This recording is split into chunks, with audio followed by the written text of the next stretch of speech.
Good afternoon, ladies and gentlemen. My name is Travis Heller, and I'm one of your classmates. Today I wanted to give you a brief presentation and possibly steal a little bit of your time on this thing called vaping, and more specifically, I wanted to try and get you to be able to make your own vaping coils. Well, let me just begin. I want to tell you something real quick. One of my friends used to tell me this, and I finally listened to him, but the definition of a cigarette, I don't care what the definition of cigarette is in Merriam-Webster's or any other dictionary you get. My definition and his definition was a pinch of tobacco rolled in paper with fire at one end and a full at the other.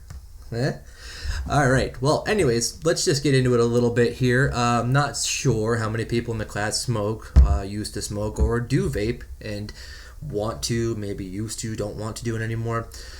This kind of just gives you a broad perspective on it. As you might be familiar, this right here, this is a vaping device per se. This is my box. This is my tank. This is a cool little smoke band in case I'm stupid and it falls over. Don't want it to break the glass.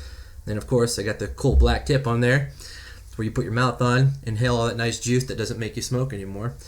But my program that I've done is a little different than most, and what I'd like to do today is I'm going to take this little cheater off of here, because this is what y'all would start out with. You have your coil right there, you have your base right there, you have your mouthpiece and everything. It's all cute and all, but come on, really? I'm a mechanic. Who uses a pre-made, So, what I'm going to show you how to do today is I'm going to show you how to build your first deck mod. And what this is, we're lucky enough, we're building the Troll Face mod. It's a base, as you can see. You wrap your own cotton. I already have it in there just to save some time, because it would take some time with my shaky hands to do that with you guys here. I don't want to bore you to death. Next up, you have the 3 pieces that contain your mod. This is your outside piece. Obviously, it's got that cool little troll face. If you're not familiar with him, go to YouTube, watch a video, you'll know who he is. I don't need to tell you what video to click on.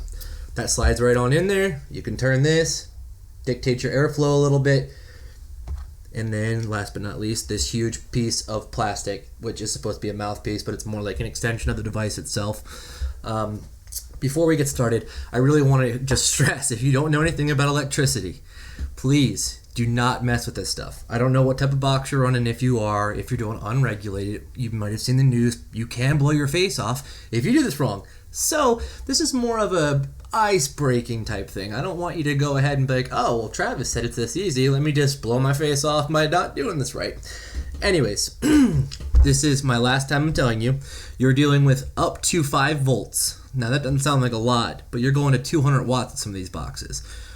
If I could, I would light my coils, and I could shock you and or burn you with them. That's how bad this is. Take it from me. I got scars in my hands. Be careful, be prepared, be ready. All right, on to the show now. We get to start the fun stuff. First thing you need, obviously, you need your box mod, which is this little guy. Cool. You need a deck. That's this little guy that goes with your box mod. You need cotton and some of this awesome nickel, titanium, cadmium, any type of wire you want to get your hands on. Don't recommend nickel unless you're using temperature control, because you can get nickel poisoning, and I've heard that's an unpleasant way to go out. Over on this side here, you have your actual tools. Vice grips. Use them for everything in life, but mainly you're going to use this little cutting portion here.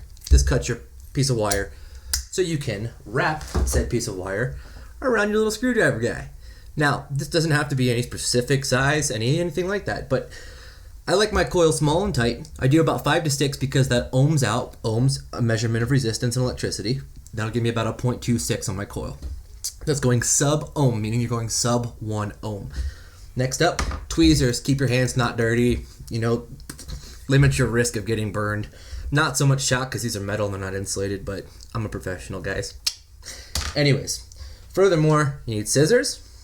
These are kind of cute. I like them. See, they're purple. They're my wife's. Anyways, last thing, you need your Allen key, and this is just to adjust your post screws. I won't actually be doing that step in this because, once again, that would take far too long. I've already done that, as you saw with the cotton already put through the coils. So, on to the first step. What you want to do is you want to make sure you have 3 batteries from my case, because my mod holds 3 batteries. Sometimes it'll be 2, 1 battery, just depends on what your box takes. Those are over there chilling. Don't need them. Got brand new ones in my box mod already because I'm prepared for you lovely individuals. Anyways, furthermore, here we go. Your coil wire. We're going to start there because this is usually what tricks people up the most. As far as wrapping your own coil goes, you got this wire here. I don't know if you can see that too well. Looks like a piece of solder. It's actually not. It's very tough. What I usually do, I leave about 1 inch of room on the end. It's wasteful, but you know you're not going to screw it up. Plus this wire, I got 4 feet of it for like $6. You can't go wrong there. Come on. Simply put it on the bottom of the screwdriver just like this. Hold your thumb down on it, and then you're going to want to take this and you want to wrap this. Doesn't matter how tight it is at this moment. You want 1, 2, 3, 4, 5, and 6. Now, when you wrap it back around, pull it down tight. That way you know it's nice and tight, all right?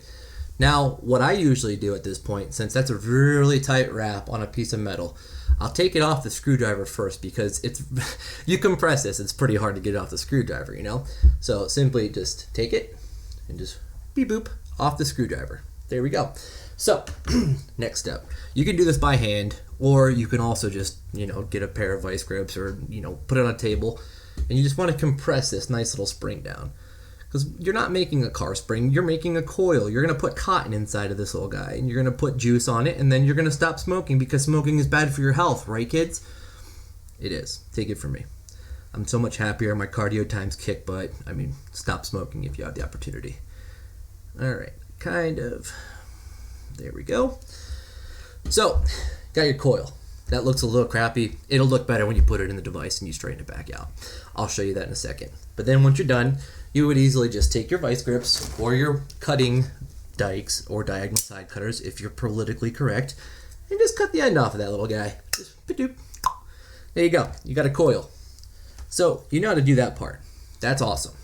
That's one coil. You need to make another coil. So pretty much go back a couple minutes, repeat what I just did. Moving on to the next step. You have cotton. Cotton's awesome. It absorbs things and it also holds it as long as you don't burn the crap out of it. That hurts you and it hurts the cotton. So all you're going to do, you're going to cut it into 2 fine strips, such as this. You can't really see my coils right now because this lovely fluffy snow-like substance on here known as cotton. But what I'm going to do is I'm going to take it once it's already routed through the coils, which you put in there with that Allen key and the post screws. I don't know. Those 2 little screws right there and right here are what hold your coil in. That's what your finished coil looks like. When you run this through, you have juice, you're going to put that on there, and that's what you're going to burn off. So first you have to cut the excess away, and then you want to tuck that in there so that you can juice up from your bottom of your tank. Because I will reiterate that smoking dry cotton will mess your day up. So while I'm sitting here cutting this cotton away, just want you to ponder real quick. If you do smoke, if you know of anybody that does smoke, I did this as a ploy to try and save myself health factors. I got 2 children. I got a freaking hot wife, all that cool stuff. I want to be around for all that stuff, and I don't want to die anytime soon. So if you're thinking about saving your life or in the life of another, it really helps to quit smoking. I save a lot of money doing it this way. I used to spend $5 a day, if not $6 a day up here, because this place is expensive as hell, on cigarettes. And now I'm spending about $6 a week to have a forcible habit with my oral fixation. I don't even use nicotine or any of the thousands of chemicals. So, as you can see here, I cut that one back. Cutting it back is awesome because then you tuck it down underneath there. And once you tuck it down underneath there, you do the same thing with the other side. You just take it. Sometimes it's a pain in the booty. So what you can do is you can take that little screwdriver you used to wrap your coil with, and you plug that little guy in there. I wish my hands were more stable for this stuff. I kind of got gypped on this one. Let's see here. Too many head injuries. There we go. Get to tuck that in there, nice and deep like. Okay. So what you have now, you have one side that's done, and the other side that's still out. Repeat the same thing on the other side. Not going to plug any advertisement in here, but my local vape shop hooked me up with this stuff. It's rather cheap. You pay for the initial investment, but then, ultimately your health just gets better. You don't smell like crap. You can taste food again. I'm not putting ounces of salt on everything that I eat. Oh no, that was highly unexpected, but my little purple scissors just broke on me here. So I'm going to revert to another method you can use, which is ripping your cotton. I wouldn't advise this, but kind of got to do it on the fly. Sorry, guys. Alright, so now I ripped my cotton, and I'm taking it, And once again, I'm going to turn my camera down a little bit so you can see here. I'm going to take this guy, I'm going to push it right down on in there. Pardon me, I didn't shave my arms this week. Not. What dude shaved his arms? Here we go. See all nice and tucked in. So now we have everything we need. She's tucked in. We're going to take our screwdriver again, make sure it's tucked in by pushing it down, right on in there. I'm looking at my other screen that has my camera, so don't think you don't have my attention. Now, you simply take your deck, you're going to screw your head onto it, rotate, rotate, rotate clockwise, unless it's reverse thread, lefty loosey, righty tighty, and there you go. Now all there is to do is just take your awesome juice that you got. Mine right here, let's see, I got banana custard. You open that little guy up, you take the top, you go a drip, drip, drip right there. Wait until it's nice and saturated, and then you got yourself an awesome dripping device. I mean, the cloud you'll put off with this little guy is amazing. It's so much better than using a tank too, as far as that taste and that airflow and everything goes. But I mean, you can see right away. And thank you for your time. That's how you do it. So in conclusion, if you want to switch to not smoking, you want to go to a more healthier alternative, you're going to want to make your own coils or go with the cheater method. Once again, this is a pretty awesome tank, but nah. Thank you. Have a nice day.